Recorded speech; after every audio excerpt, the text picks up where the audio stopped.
The likelihood it's like, I know what you're trying to do, but it feels like a lack of effort on the true issue of accountability when it comes to training the people who are actually buying the guns in the first place. Because what you're doing is you're just putting these guns out there, and people who are bad actors are still going to buy them or trade in for them and still use them in atrocities. On top of that, you're still gonna have guns floating around anyway. Yeah. If anything, you're gonna drive up the price of weapons because now these smart guns are coming in the state and the government. I can see that cracking down and taking things away.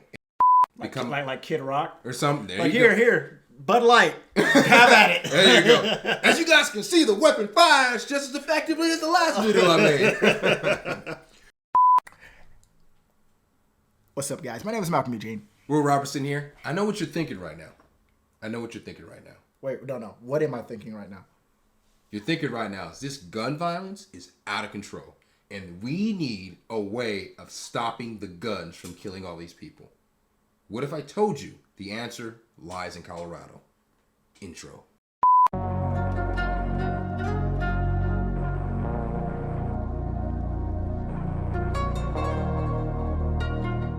Okay, that sounded very CNN. I didn't know you were telling me what to think. I was like, hold on, wait a minute. I actually believe this man. Hold on. Well, Colorado company introduces a smart gun. It hopes it will lower the number of firearm deaths. I know what you're thinking. What the hell is a smart gun? Is it like a smartphone? Because if it's anything like a smartphone... Well, in a way. So, for a generation, the concept of a gun that can only be fired by its rifle owner was seen as something out of a holy grail for gun safety. Efforts to develop the technology were launched in the state of New Jersey, even went as far to build a law around the concept, long before development efforts bore fruit. Now, Colorado-based weapons startup believes it has found a way to forward for a nation where many are searching for anything that could help lower the toll of gun violence. So, what they did was the company launched its so-called Smart Gun last month. It demonstrated the weapon on ABC News Live Prime. The gun can be pre-ordered now for the low price of $1,499. So what makes it a smart gun? Let's get into that. Okay. Basically, the concept behind the BioFire's weapon is straightforward. Think smartphone security meets handgun. The weapon will fire normally as long as the user's fingerprints or face is stored in the memory banks. So basically, if you remember the movie Judge Dredd. Oh yeah. And the cops, remember somebody went. It's a Sylvester Stallone movie, right?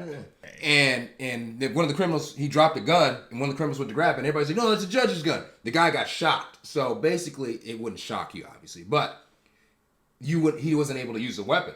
So basically, it's that what we saw in the 90s during that movie, Judge Dredd and everything, and they made it into a practical application. Imagine being in an altercation where you do need your gun, but you get disarmed, but your significant other is across the field and are able to pick up their gun, and they could save your life, but they can't fire it because... Well, it says memory bank, so I'm guessing you can load more than one user into it, because it said face and hand, so it's stored in memory banks. It doesn't say any type of...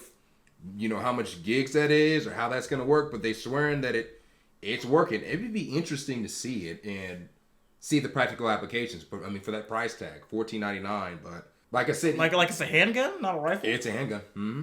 So they're saying that's what it's supposed to. That's what they're saying that it'll be able to do. In order for it to work, people are going to need to want it. Or what you need to do. I understand there's a cost. What the government should do or Colorado maybe should do is give some kind of like rebate or something or discount it. Yeah. Get a couple out there and make sure it's a practical. I'm sure they've had practical applications, but get about 100 units out and see if that can work. First of all, you got to start with your law enforcement.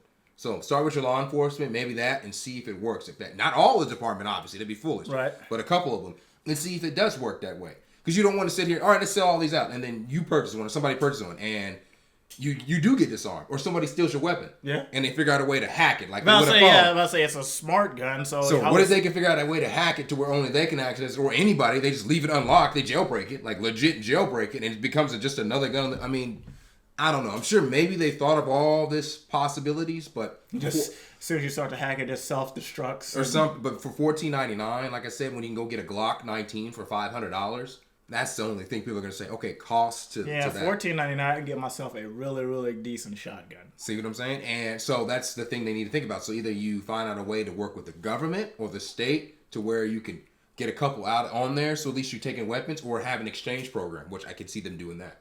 We'll exchange your weapons, but then it's like, why would I want to do that? Exactly. Then if you believe in conspiracy theories, so you're giving me a weapon that's from this company that we don't know that they can lock out. See, I think that's their slick way of trying to get rid of doing that. Why would I give you my perfectly working firearm for your? I can see that they haven't said that, but I can see them doing that. Here, we'll do. Okay, you turn it. You're giving us 2, Glocks. Or you're giving us your Beretta, whatever you're giving us. All right, what we'll do is we'll give you this assault rifle. We'll give you everything you got, and we'll give you magazines. But you know how they implement that though is they come to a place where they stop selling ammo, or there's a shortage of ammo, and then they increase the ammo for that particular weapon itself. That's what they're gonna do. I think that's the next strategy. The rebate slash hooking up exchanges or something like that. Yeah. Discounting it, and then from there controlling the supply of it. I think that, but most people, if we can think this, most people are thinking the exact same thing. Because how many people actually have trust in the government or companies? Yeah, see, no. Exactly. Absolutely not. So they know that, but they think if they can put a spin on it, which what they'll do is get a celebrity, somebody like that, one of these gun-toting celebrities to then support it, back it up, become like Kid Rock or something. There like you go. Here, Bud Light, have at it. There you go. As you guys can see, the weapon fires just as effectively as the last video I made. But I think that's what we're heading towards, a Judge Dredd kind of world, where smart weapons are going to become a thing to do with gun safety. In a Judge Dredd kind of world, I also see a zombie apocalypse going completely disastrous with all these weapons out there that I can't fire. It's like, look, I've scavenged this. On top of that, think about this. My gun looks like your gun. Everything looks the same. You're going to go to grab one, or somehow it gets mixed up. I don't know. Obviously, you should never be, without your firearm. It should be enough. But think about that. Or you, like I said, or your weapon runs out of ammo or whatever it is, and we're all using the same. I don't know. It's just, there's not enough of it out there. I get it, start with one state maybe and go from there, but it just, I don't know. I maybe have to see more practical applications. But for you to think that's why I use bows. See what I'm saying? And so, to think that people are going to be down for this, they're going to get it, and they're going to try to encourage it.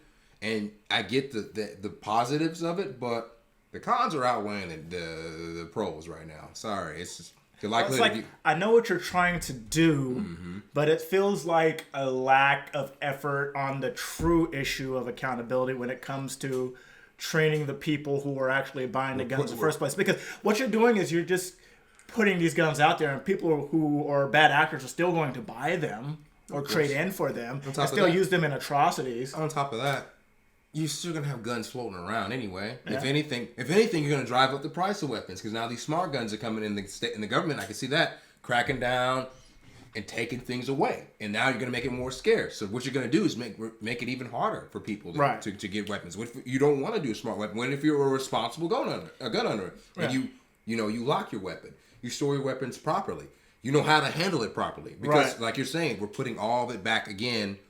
That it's the gun's fault that all this stuff is happening, not the individual. We're not highlighting the individual.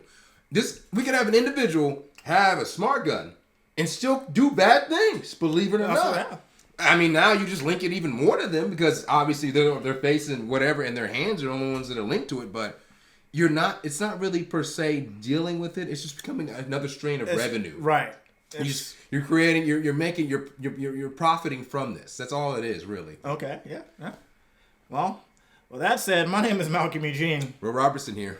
Make sure you subscribe to the channel. Comment down below. Would you buy or trade in for one of these smart guns? Yep. With that said, we are outro.